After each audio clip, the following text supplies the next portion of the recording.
Hello my beautiful લવલીઝ. આમાં મેં આદુ મરચાં અને લસણને લઈ લીધેલું છે. હવે તમે જ્યારે પણ આવી રીતે આદુ મરચાં લસણને પેસ્ટ બનાવો ત્યારે તમારે શું કરવાનું છે, એમાં થોડું મીઠું નાખી દેવાનું છે અને પછી તમારે આને આ ખલ વડે ટીચવાનું છે. તો તમે જોઈ શકો છો કે આપણું આદુ મરચાં લસણની પેસ્ટ એકદમ ઝીણી રીતે ટીચાઈ ગઈ છે. જો આમાં મીઠું નાખ્યું તો કેટલું એકદમ બારીક ઝીણું ઝીણું થઈ ગયું. જોઈ શકો છો તમે.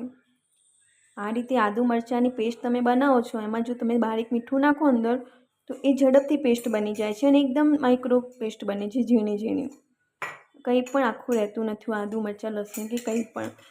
તો તમને આ વિડીયો મારો પસંદ આવ્યો હોય તો મારી ચેનલને લાઇક શેર સબસ્ક્રાઈબ જરૂરથી કરજો અને કોમેન્ટ કરજો કે તમારું કામ કેટલું આસાન થઈ ગયું છે. Thank you.